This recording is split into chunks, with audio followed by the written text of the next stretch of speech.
Hello everyone. आज हम Kota university BSc पद मेहतर general Hindi government college Kota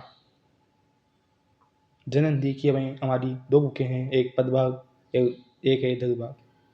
दोनों बुकों में से आज हम पदभाग का पाठ एक न रो न निराश करो मन को व्यतिकरण दुख दूत द्वारा लिखित कविता ये है जो आज हम पढ़ने वाले हैं। लेकिन उससे पहले आज हम पहले कविता परिचय कवि का परिचय देखेंगे, उसके बाद हम उनकी कविता देखेंगे। रात कवि मैथिलीकरण गुप्त।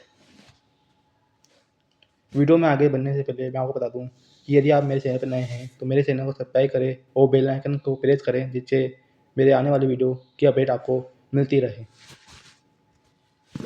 मैथिलीकरण गुप्त इनका जीवन काल है जो 1886 से 1964।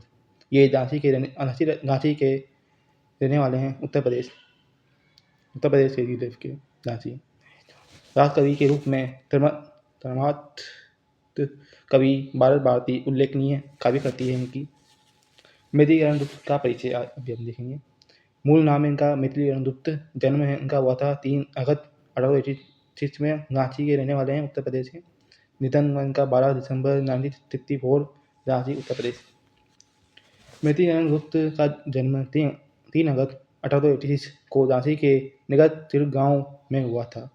औसत सिक्का है कि उनके बचपन का नाम मिथिली दीप नरन शरण था, लेकिन विद्यालय से रजिस्टर में इतना बड़ा नाम अट नहीं रहा था, तो इसे मिथिलीकरण कर दिया गया।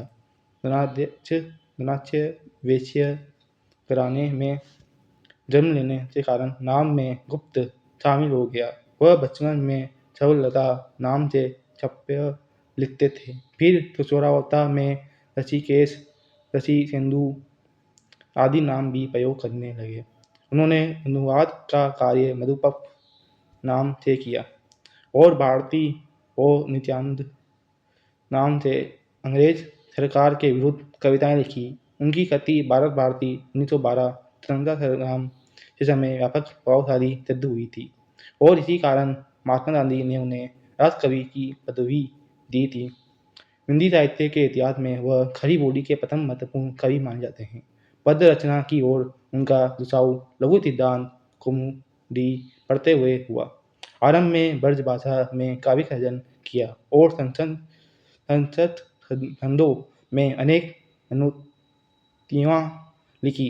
राष्ट्रीय चेतना, धार्मिक नैतिकता और मानवीय उत्थान उनके काव्य का उत्कर्ष है।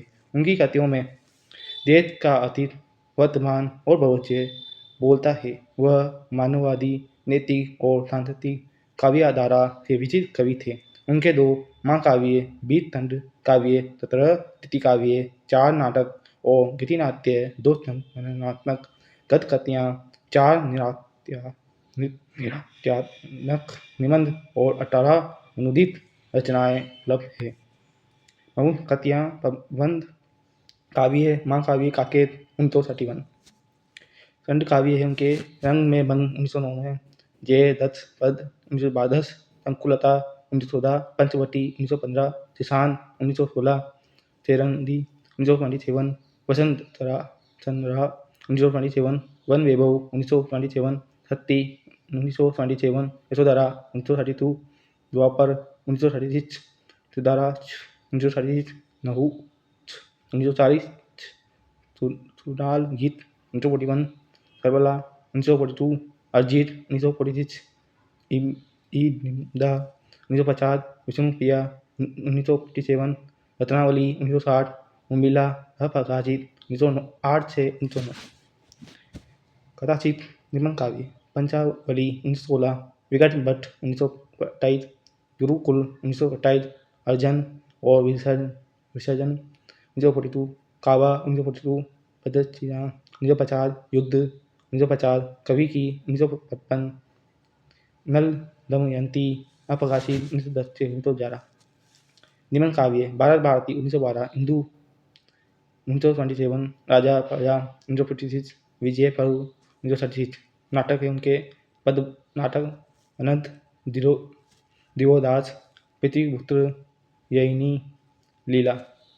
गद्य नाटक है उनके तिलोत्तमा चंद्रहास उदार। अनुवाद है उनके संसद के अनुदित चौ अनुवादता जिता मुक्त दूत करो तत्वी मारक प्रतिमा अभिषेक उरु बंग आदि। बांग्ला से अनुदित वीरैया भजागना पलाशी का युद्ध वीरांगना मेघनाद वध वस्त्र संहार उनके समस्त रचनाक्रम और मतियान वृत्त वंशावली के 12 खंडों में संकलित करने का प्रयास किया गया है। उन्हें साहित्य के लिए मंगला प्रसाद पारितोषिक प्रदान किया गया। राष्ट्र कवि ने उन्हें राज्यसभा का सदस्य मनोनीत किया तथा अनुष्ठित किया। भारत सरकार ने उन्हें पद्म भूषण से अलंकृत किया। उनकी जयंती 3 अगस्त को हर वर्ष कवि दिवस के रूप में मनाया जाता है, जिसे हम अभी बनाते हैं 3 अगस्त को हर वर्ष की बात कवि दिवस के रूप में। अब हम पढ़ेंगे नर हो न निराश करो मन को। लेकिन उससे पहले मैं आपको बता दूं कि जैसा कि आपको पता है कि आपके कॉलेज में अब college ID regular college ID मिलना चालू हो गई है, जिसे आप लेकर कुछ दिनों बाद आपके लाइब्रेरी कार्ड भी बनने लग जाएंगे, जिससे आप अपनी लाइब्रेरी से 2 बुकें इशू करा सकते हैं। मेरी विनती है आप अपने लाइब्रेरी से पद्यभाग और दत्तभाग की पुस्तकें भी इशू कराएं और उन्हें पढ़ें। छोटी छोटी बातें होती है जो परिचय में हम यहाँ भी आपको पढ़ा नहीं सकते, लेकिन आप बुक में से आपको ज़्यादा दिया हुआ है वो उनको भी आप पढ़ें। अब हम पढ़ेंगे कविता। न रो न निराश करो मन को, कुछ काम करो जग में रहकर कुछ नाम करो। ये जन्म हुआ सिर्फ अर्थ रहो, समझो जिसमें यह वेद न हो। खुद तो उपयुक्त करो मन तन को, न रहो न निराश करो मन को। संभलो कि सुयोग न जाए चला, कब वेद हुआ सदुपयोग तब पाए भला। समझो जग को न निरा सपना, पथ आप सशक्त करो अपना। अखिलेश्वर है अवलंबन को, न रहो न निराश करो मन को। जब पाप तुम्हें सब तत्व यहाँ, फिर जहाँ सत्ता वह तत्व कहाँ। तुम तू खुदा रस पान करो, उड़ के अमृत निर्दान करो। लहु रूप रहो बहु कानन को, न रहो न निराश करो मन को। निज गौरव का नित्य जान रहे, हम भी तुझ हैं ये ध्यान रहे। मनोतेय कुंजित गान रहे, सब जाए अभी पर मान रहे। तुझ हो न तजो निज कादन को, न रहो न निराश करो मन को।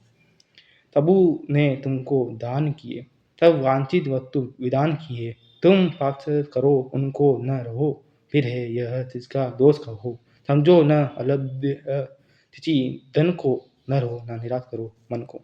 जिस गौरव के तुम योग्य नहीं, कब कौन तुम्हें सुख भोग्य नहीं। जान हो तुम भी जगदीश्वर के, सब है जिसके अपने घर के। फिर दुर्लभ क्या उसके जन को, न रहो न निराश करो मन को। करके विधि वाद न छेद करो, निज लक्ष्य निरंतर वेद करो। पंथा बस उद्योग की विधि है, मिलती जिससे सुख की निधि है। समझो दिक निष्क्रिय जीवन को, न रहो न निराश करो मन को। तुझ काम करो ये हमने पढ़ी न रहो न निराश करो मन को कविता दमयंती करण द्वारा लिखित है।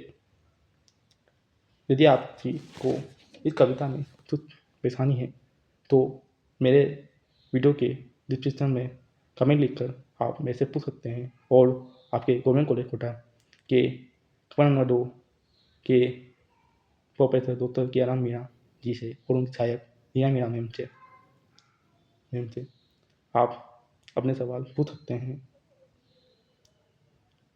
अभी तक के लिए इतना ही। हम आगे की वीडियो लेकर आपसे जमा उपलब्ध होंगे, तब तक के लिए धन्यवाद।